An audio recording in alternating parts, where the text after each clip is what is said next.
Buenos ¿Qué te días, pareció el Fernando. debate? Buenos días, Panamá. Bueno, interesante en algunos puntos y triste en otros. Yo creo que no se profundiza en hacer una radiografía real de cuál es el problema del agro. Se insiste en decir que el problema del agro es solamente las importaciones. Se evitó mencionar el tema de la ausencia de profesionales actualizados, que es el gran dolor de cabeza que tienen los productores de nuestro país.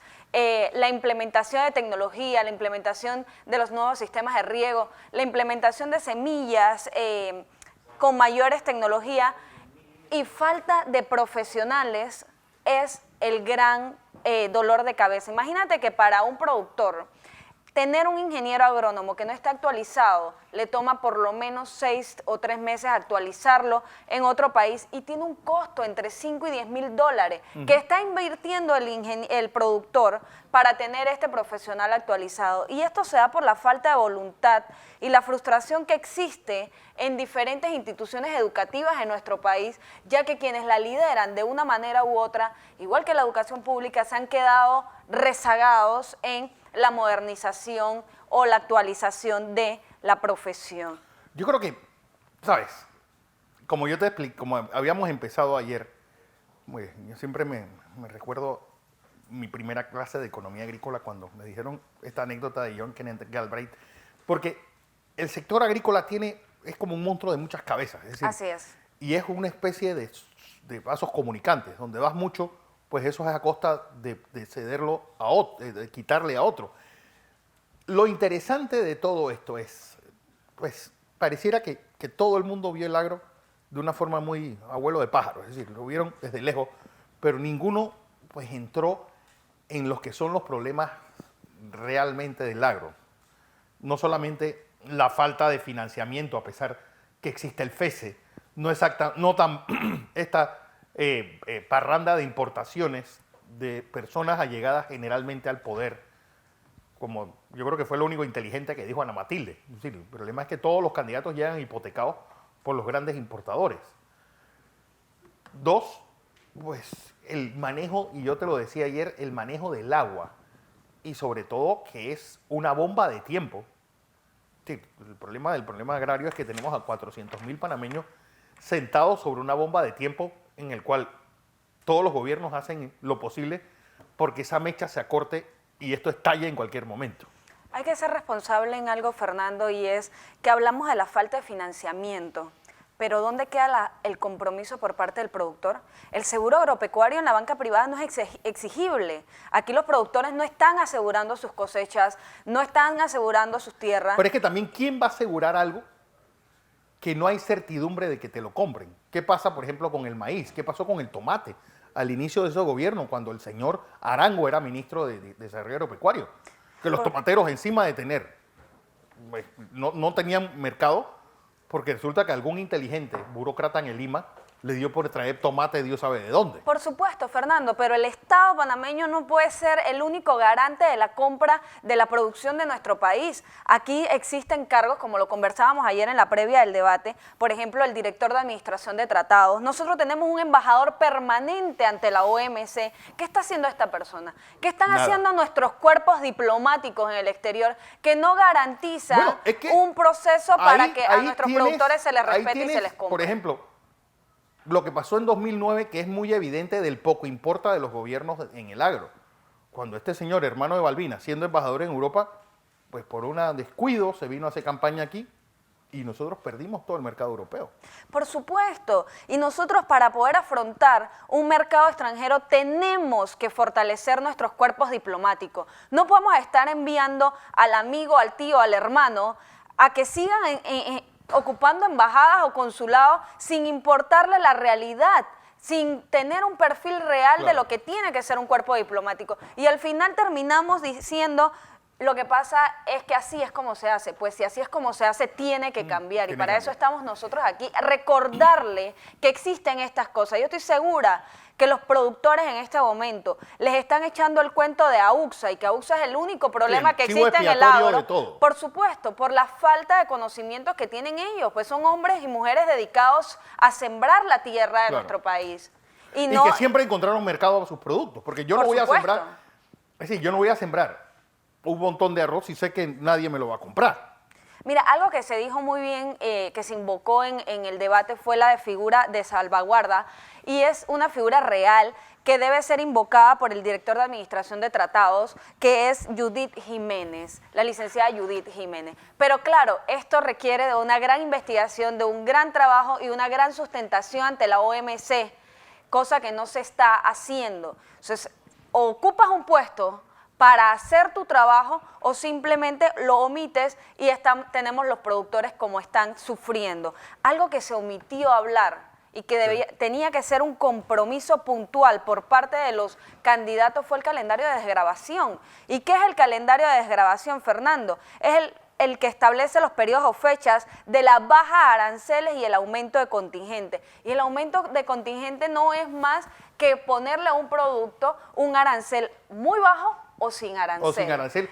Y nuestros productores desconocen esto. Y siempre y cuando tú, pues, termines cumpliendo o comprando o colocando la producción nacional, porque el gran problema de todo es que nosotros venimos de una política tan irresponsable en el agro, que nosotros tenemos el caso de riegos de Tonosí, tenemos el caso de la cadena de frío, que ha sido un desastre en el manejo de este gobierno, y que incluso lo prometen como si fuera que estuvieran haciendo, pues como Kennedy, que dijo, antes de que termine la década vamos a llevar a un hombre a la luna. Bueno, que los candidatos prometan terminar la cadena de frío después de 5 años tirado, porque ha sido una de las grandes ruinas que uno ve a lo largo y ancho de este país, son las obras dejadas por este gobierno. Y la cadena de frío que incluía el mercado de abastos de La Chorrera es parte del poco importa que ha tenido esta gente con los productores y con el mercado, pues, y nosotros como consumidores de productos agrícolas. Hay que recordarle, Fernando, a los 7 candidatos que la responsabilidad de ellos no es solamente cuando ocupan un cargo público o cuando quieren ser candidatos a algún puesto de elección. La responsabilidad de ellos es permanente, igual que la nuestra, como ciudadanos de este país. Tienen que hablarle al país con la verdad. Son personas que han sido de alto perfil, que han tenido acceso a los medios de comunicación y que no han sido capaces de denunciar las cosas como correspondía. Proyectos beneficiosos como Riego de Tonosí o la cadena de frío que se suspendieron. ¿Cuál de los 7 levantó la voz en protesta y a favor de los productores? Bueno, ninguno. Los centros de poscosecha, pues el de Ejido en Los Santos, de Volcán, donde fue ayer este debate. Y ahí lo ven. Es decir, ese es el poco importa que han tenido. Por ejemplo, la irresponsable de la vicepresidenta poniendo que este es el gobierno que más ha invertido en el agro, 900 millones de dólares en un tuit. Bueno, pero es que ahí vamos ¿en qué ha invertido? ¿En qué? Darle préstamos a gente que no siembra, en beneficiar a sus propios amigos. En traer comida de Guyana con los señores que tienen en Lima. En un país serio, Fernando, el ministro Carles estaría condenado en este momento por haber desechado comida en este país, por haber comprado un arroz en el extranjero innecesariamente. Por menos de eso usted estaría detenido, señor ministro, y por menos de eso usted ya hace rato tenía que haber denunciado. Y nosotros como país y como ciudadanos no tendríamos que estar manteniendo a más de 5 miembros de su familia que se encuentran emplanillados en altos cargos en el Estado panameño. Incluyendo la directora del IFARU, que es la esposa. Exactamente, Fernando, y más que eso, es la responsabilidad. Y allí teníamos nosotros que hablar del perfil del ministro. Ahí le preguntaron a Ana Matilde Gómez, por ejemplo, si se atrevería a decir un nombre de ministros de Agricultura de nuestro país. Y no lo dijo. La pregunta es, ¿para qué tiene entonces su vicepresidente? ¿El doctor Arango no podría ocupar ese cargo nuevamente? ¿No es tan buen productor? Pero, espera. Es que también uno tiene que hablar de los fracasados, porque el doctor Arango fue un hombre que llegó con buenas intenciones, pero se lo tragó. Es decir, de buenas intenciones está empedrado el camino al infierno, es lo que dice el dicho. Y si el que hubiera hecho un buen trabajo hoy no estuviera los 7 candidatos, porque yo creo que la única idea que todos tenían claro es que el agro se ha manejado de forma desastrosa y que estamos en un estado ruinoso en todo lo que tiene que ver con nuestro sector primario. Es decir, no por algo ha bajado de ser el 5% del PIB al 1.5% hoy día. Es decir, eso es la muestra del desastre. Una situación que ha caído más de 3.000% en su peso dentro de la economía. No es casual lo que ha pasado con el agro, porque ha sido, yo creo que algo hecho es profeso, es decir, algo hecho de toda forma de gente que no entiende que si nosotros seguimos apostando solamente a los servicios no dan valor agregado. Vamos a tener, pues, que vivir amurallados, pero no para excluir a los que están afuera, sino para proteger a los que viven dentro. Mira, Fernando, ayer se mencionó muchísimas veces una palabra que es monopolio. Y monopolios, el monopolio del agro, el monopolio de las importaciones, pero no hablan realmente de cuál es el monopolio, porque aquí podemos venir a hablar de monopolios, oligopolios, pero vamos a explicárselo a los productores, vamos a retar al sistema. Ahí estaba el próximo presidente de este país y ninguno retó el sistema. ¿Por qué no hablaron de Bausa, del sistema, perdón, de Baiza?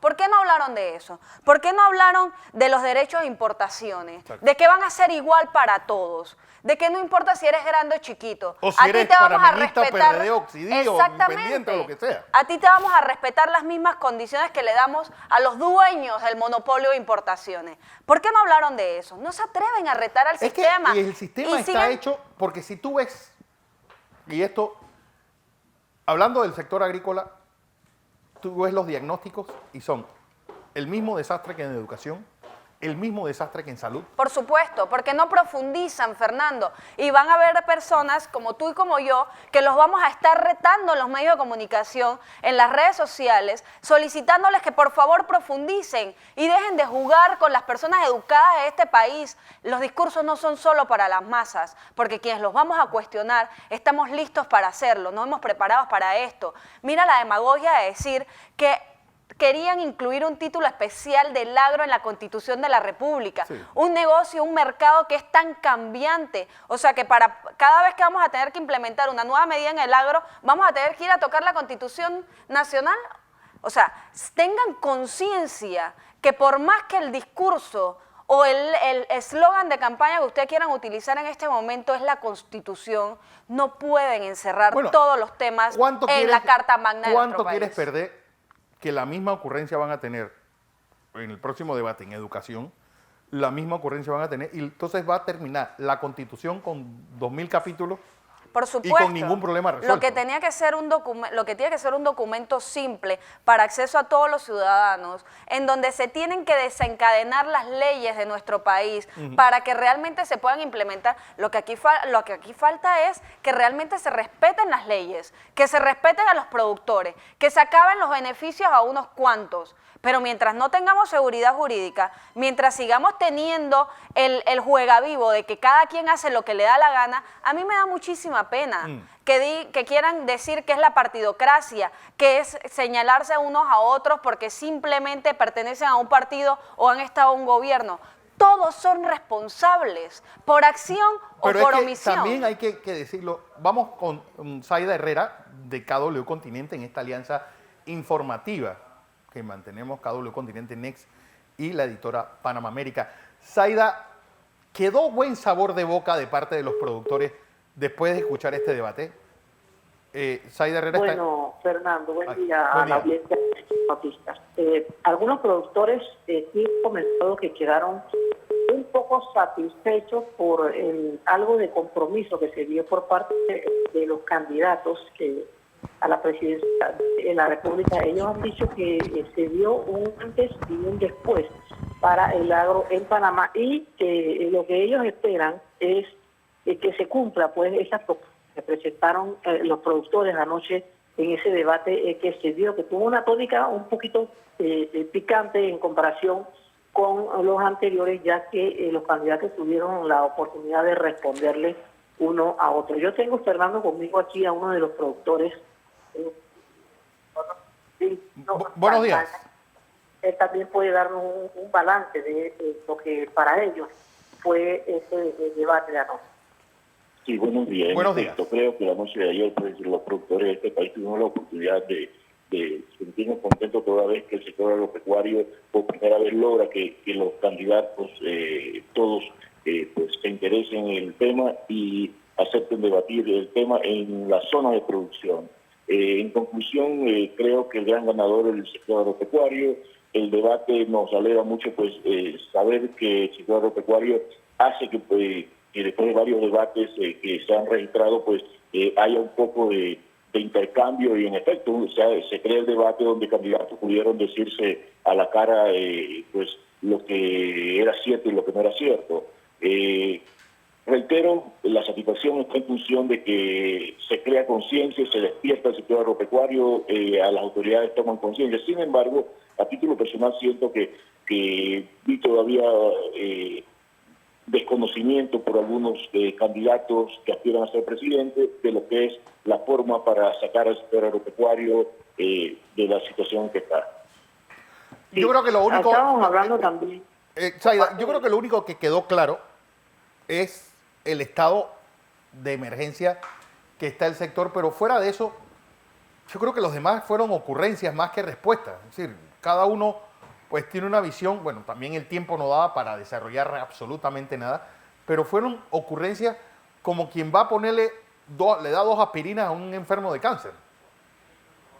Bueno, Fernando, también lo ocurrido es que anoche, los 7 candidatos, por supuesto, el objetivo era quedar bien, ¿no?, con los productores y por supuesto ir en busca de ese voto, que es el que ellos están necesitando. Así que cada uno de ellos se comprometió a lo que ellos consideraban que era lo que los productores querían escuchar y igualmente lo que la población quiere escuchar, ¿no? Saray. Zaida, buenos días. Buenos días al señor productor que se encuentra contigo. Una consulta, señor productor. ¿Cuánto tiempo han analizado ustedes que puede puede reactivarse y rescatarse el agro a corto, mediano y largo plazo? Bueno, la verdad es que aspiramos que hace muy poco tiempo, sin embargo sabemos que en la agricultura, en el agro, el sector agropecuario, las cosas no se generan así de manera rápida. Creemos que bastante sería ver que un gobierno, un candidato, un presidente comience a tener la iniciativa de parar la forma estrepitosa en la que el sector ha venido cayendo. Sería suficiente saber que sí se envió un mensaje de esperanza acompañado de voluntad para poder hacer las cosas. Sabemos que no va a ser rápido, sabemos que ni siquiera un periodo de gobierno será suficiente. Este ha sido un arrastre, un daño que se ha hecho por mucho tiempo y no se va a recuperar tan rápido. No se va a recuperar tan fácil. Sobre todo que estos 5 años son una especie de periodo perdido. Y así está en todos los rubros. Es decir, yo he hablado con tomateros, he hablado con maiceros, he hablado con ganaderos, he hablado con porcinocultores e incluso con avícolas, que es la industria más tecnificada de nuestro país. Y todos los 5 rubros dicen que están en las mismas condiciones. Sí, efectivamente, yo no diría los últimos 5 años, yo diría los últimos 30 años. La verdad es que aquí se ha hecho muy poco para que el sector agropecuario tenga la fortaleza que debiera tener en un país que se precie de valorar sus productores. El sector agropecuario ha venido, francamente, con muy poca importancia en los consejos de gabinete. El sector agropecuario ha venido con muy poca importancia a nivel de los presidentes, y eso está costando porque ahora la gestión para recuperarlo sea completamente complicada. Bueno, gracias a Zaida y al productor. Está el ingeniero José Blandón Castillo también. José, tus conclusiones del debate, ¿qué te pareció? Buenos días, Fernando, buenos días. Buenos días. Buenos días a toda nuestra audiencia. Estoy aquí en el aeropuerto Enrique Malek, bajando de Cerro Punta. Perdón. Mira, déjame decirte lo siguiente. Te voy a compartir conclusiones que ayer conversé con muchos dirigentes antes y post debate. Vale. En primer lugar, creo que, como te decía anoche, hubo debate. Sí. A diferencia de otras cosas, hubo debate. El debate es cuando tú pones en contraste la opinión de A con la opinión de B. Claro. Y la receptividad del debate hizo que los productores lograran uno de sus objetivos más importantes: poner en blanco y negro la dramática situación que tiene el sector agropecuario y que no se va a resolver con paliativos. Este es un enfermo que requiere una cirugía mayor y no se puede resolver con aspirina, ni con agua maravilla, ni con parche de árnica.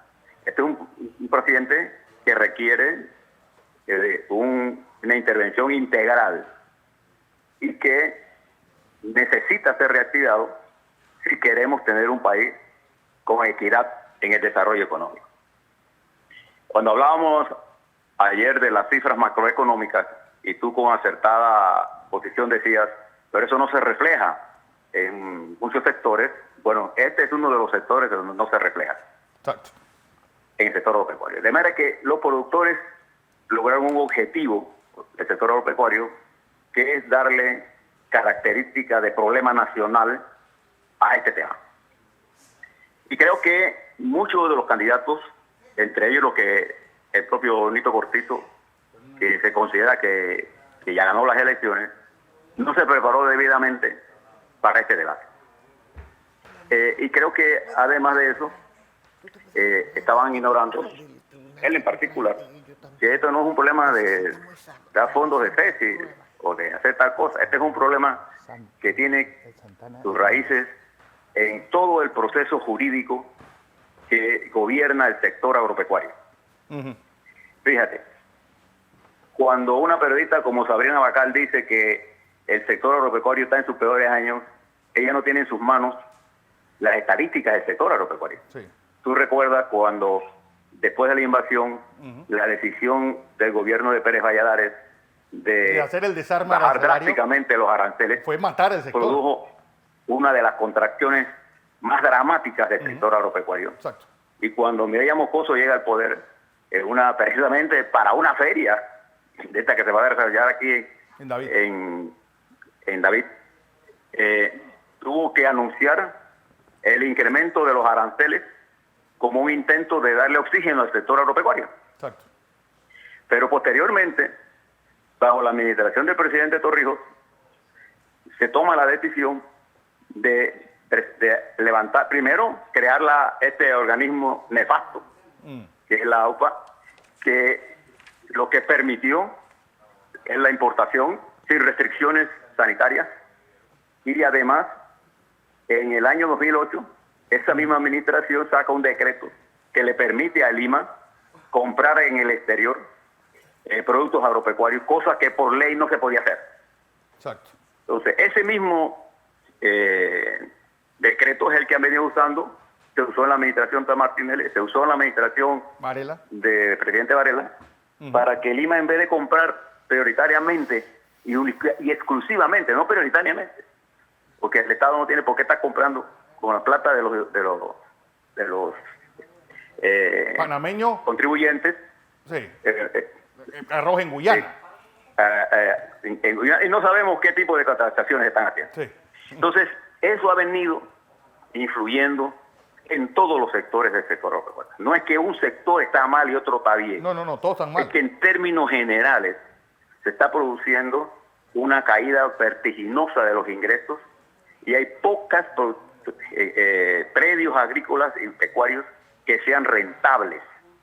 La palma africana, ya hablaba con el ingeniero Watt sobre este tema, el problema de la ganadería con las importaciones de Nicaragua, la traída de enfermedades de Nicaragua como la tuberculosis bovina, la importación de cebolla y arroz cuando está levantada la cosecha, el Lima sin poder jugar el papel que está jugando. Eso es lo que estaba en discusión.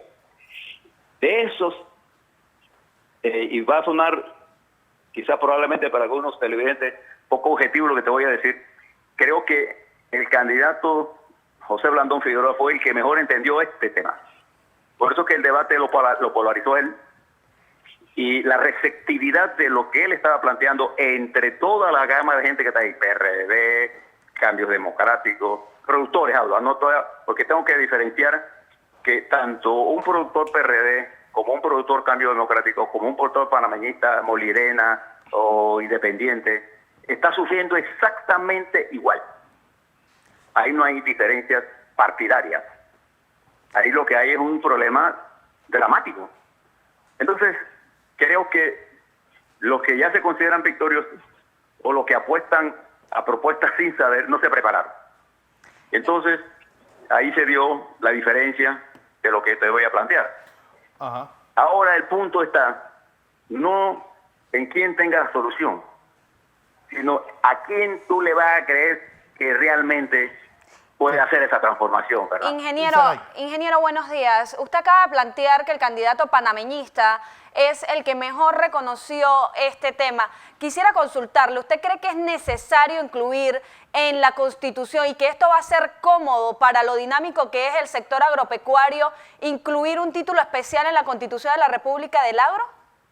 Espérese, es que la Constitución panameña tiene ya el título, si usted ve el título 3º de la Constitución, capítulo 8, régimen agrario, tiene esa redacción que usted ve allí, fue concebida sustancialmente en el año 1972, y a mí, que me tocó ser parte de la comisión que redactó una parte de ese régimen agrario, ese se redactó cuando no había globalización.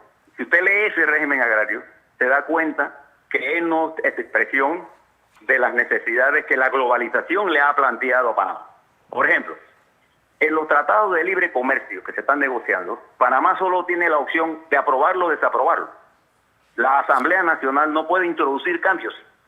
Y los gobiernos se han aprovechado para llevar la última hora y lo apruebas o no lo apruebas. En los Estados Unidos, por ejemplo, en Brasil, por ejemplo, para darte dos países diferentes, el Senado, o la Cámara de Representantes, puede introducir reformas a los tratados de libre comercio. Ingeniero, permítame, si tú no actualizas la Carta Magna para poder tener un marco global para las negociaciones hacia afuera, y simultánea a eso, vía cambio de legislación y de decreto, cambia la regulación para que Lima no compre más con dinero panameño productos extranjeros, para que el BDA juegue el papel que tiene que jugar, para que el IDIAP tenga dinero para invertir y educar, para que nosotros podamos hacer transferencias tecnológicas, que fueron los 4. Pero, mira, José, esa temática y las preguntas fueron redactadas por los productores. Sí. Y los candidatos tenían de antemano las preguntas que se le entregaron. Pero y ni siquiera tuvieron de la Constitución, se tomaron algunos, pero otros sí. Dentro de la Constitución, además del título que estás hablando, del título 3º, en el título económico se habla, uno, de que se reconoce el libre mercado, pero también se habla de que el Estado puede asumir pues regulaciones, incluso pues la economía planificada. Pues ¿puede esto invocarse para el agro específicamente como un artículo constitucional? No, es que ya lo hemos intentado. Yo te digo, para lo que hemos estado en el sector agropecuario. Ajá.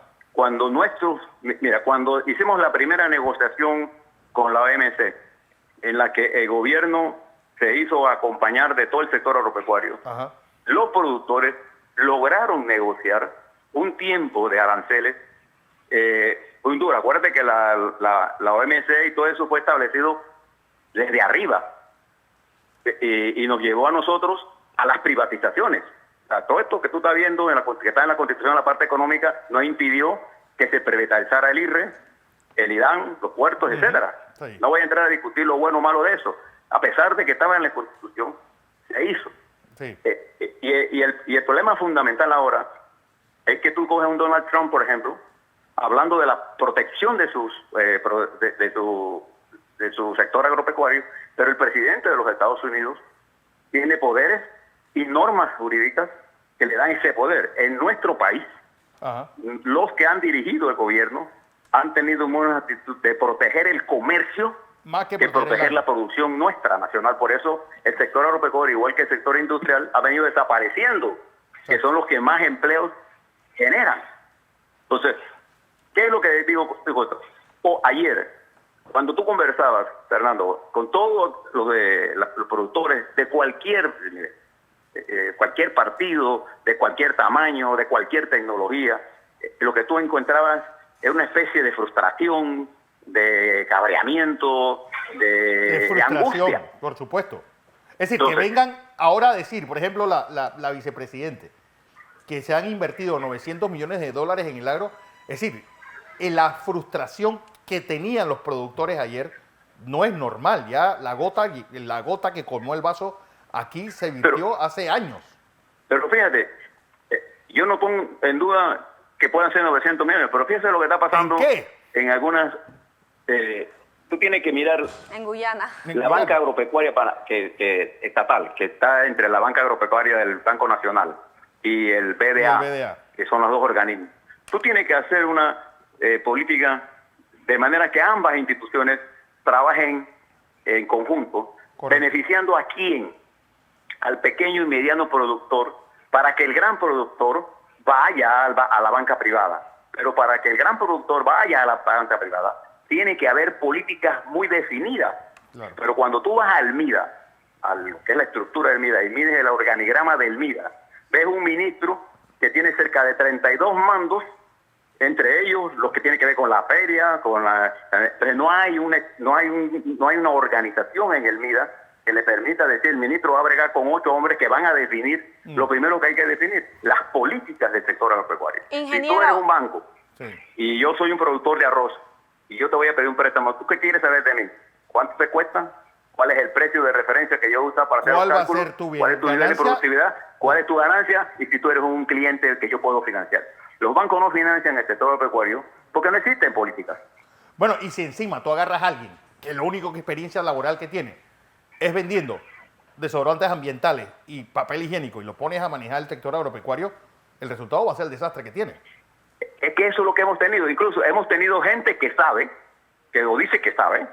Pero fíjate, las grandes decisiones que han afectado dramáticamente al sector agropecuario, la tomó los gobiernos PRD. Ayer me decía con mucha razón el ingeniero Watt, oiga, le decía, yo le dije a los PRD, en las comisiones legislativas que vinieron para acá, el legislador Pineda y creo que estaba aquí, le dije, Torrijos debe estar mirándolos a ustedes con mucha rabia, porque bajo la administración del general Torrijos fue cuando más creció el sector agropecuario.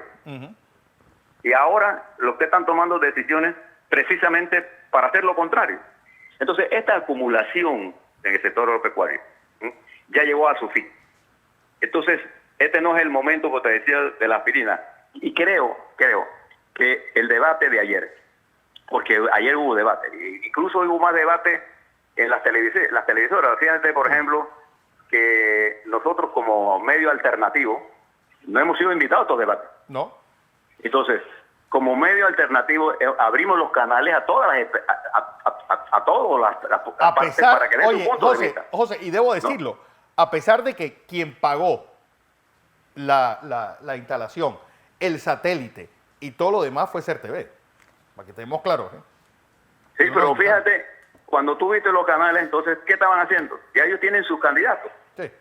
Y no vamos a ser invitados, ingeniero, porque simplemente vamos a cuestionar como corresponde. No nos vamos a vender. Y en ese mismo punto quisiera consultarle por qué, si usted cree que los 7 candidatos están tan comprometidos con el agro, ninguno planteó la publicación permanente del calendario de desgravación en nuestro país.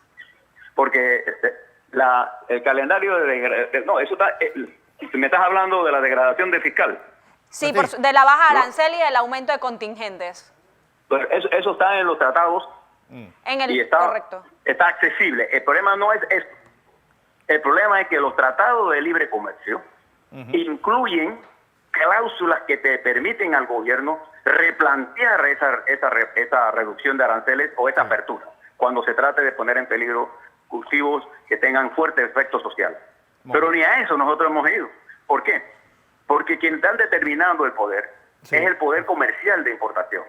No. Entonces, aquí hay que plantear cosas en novelas. Coge el caso Merca Panamá S.A. Merca Panamá es una institución y en la junta directiva solo aparecen los importadores. Sí. No están ni siquiera los consumidores. Los arrendatarios. Oye, ni siquiera los consumidores están representados ahí. Que se hizo anoche fue hacer de esa empresa una empresa mixta. Por ejemplo, el IDIAP. En la junta directiva de la investigación no hay productores agropecuarios. No. ¿Cómo yo puedo investigar sin preguntarle a los que... Te voy a dar el caso, por ejemplo, los ganaderos. Nosotros importamos semillas de pasto. Y esas semillas no han sido probadas por el IDIAP. Entonces, el productor la compra y juega a su suerte si esa semilla es la buena o es la mala, cuál es el nivel de abonamiento, cuál es la densidad de siembra, para qué tipo de terreno es, etcétera. Esas investigaciones las hace a su riesgo el productor y entonces gasta por hectárea más de lo que debe gastar y toma un riesgo innecesario. Ingeniero, Pero además de eso, los insumos agrícolas, mira lo que pasa. Los productores de Chiriquí tienen que ir a la frontera a comprar productos en Costa Rica, casi de contrabando, para meterlos en Panamá, porque el control fitosanitario y zoosanitario está en manos de las grandes empresas que importan. Entonces, si no, o hacemos las reglas para todos, más claras, o el sector no. Por eso te fijas que con mucha inteligencia los rectores del sector agropecuario, como primer punto del debate, fue la estructura jurídica. Porque ellos son los que se sienten atrapados en un sistema injusto que solo está hecho para mantener a los vivazos del comercio y del sector agropecuario, los grandes. El resto está recibiendo palo parejo. Así es. Eso es lo que tú sientes, ¿no?, a lo largo de esto, y creo que eso llegó a su fin. Pero ahora te doy otro. Esperemos, porque también todos, mientras fueron candidatos, y lo ves a través de toda esta historia, todo el mundo tiene un cuento distinto para el agro, y cuando llegan hacen exactamente lo contrario. Bueno, y nadie habló tampoco del desastre que ha sido el dichoso control de precios y cómo eso ha distorsionado totalmente el mercado. Bueno, el problema, por eso, todas estas cosas tienen que ver con el primer punto, que es el sistema jurídico. Yo no puedo, en un sistema económico, de economía abierta, tomar medidas sin consultar o tomar medidas sin ver las consecuencias que eso va a tener. Pero fíjate lo que políticamente ha pasado. En el sector agropecuario se concentra casi el 35% de los votos de este país. La población, 400.000 personas viven. Y el área urbana, que se representa el otro 75%, vive casi un 15% de gente con vinculaciones al sector agropecuario. Correcto. Entonces, este debate era un debate más que cargado de la racionalidad de demostrar estos hechos que te estoy dando, estaba cargado de mucha emoción. Fernando, a mí me llamó la atención que para venir a Cerro hasta Volcán, yo hablo de Cerro Punta porque yo trabajé en Volcán, decenas, centenares de productores de todo el país se vinieron hasta acá para escuchar, no para perder. Ellos no vinieron aquí a apoyar a fulano o a Teutano. Una cosa importante. Ellos vinieron aquí para decir que hasta ahora no hemos tenido de ningún gobierno una política adecuada para impulsar el sector agropecuario. Bueno. Ayer, muchos de los candidatos, incluso los que se consideran ya ganadores, vinieron con el mismo cuento de que esto es un problema de poner curitas. Este es el gran debate que, por ejemplo, hay que hacer en la educación, Fernando. Y en la salud. El mismo debate que tenemos que hacer para la regulación, para la reforma sanitaria. Correcto. El mismo que tenemos que hacer para la Caja de Seguro Social. O sea, porque mientras las variables macroeconómicas lo que estén haciendo es haciendo más ricos a los ricos y más pobres a los pobres, estamos creando el futuro de una nueva Venezuela. Así es. José, y eso mañana seguimos. Vamos a ver, yo creo que las reacciones que yo vi aquí, por ejemplo, tú pones la emisora aquí, te acuerdas que la provincia de Chiriquí es una provincia que se mueve gira sobre el sector agropecuario. Y es una respira, todas las emisoras tienen su programa especializado ahora mismo en este tema. Ok, listo. José, mañana seguro vamos a tener pues, mucho más amplio tu análisis de lo que fue este debate y de lo que va a ser el post-debate, porque eso yo creo que tiene mucha importancia. Así que mañana te veo acá en el estudio. Okay. Mira, Fernando, es importante señalar que el 3.3% del crédito local de la banca privada es para el sector agropecuario, representando a la agricultura 350 millones de dólares y la ganadería 1.500 millones de dólares. Mientras que el Banco Nacional solamente está financiando el 30% de esto, la banca privada está financiando el 70%. Esto no incluye los números del BDA. Así que no son muy grandes. Lo importante son las exigencias que le hagamos al sector agropecuario, porque tampoco podemos darle tanto incentivo y crear una relajación en el sector. Así es.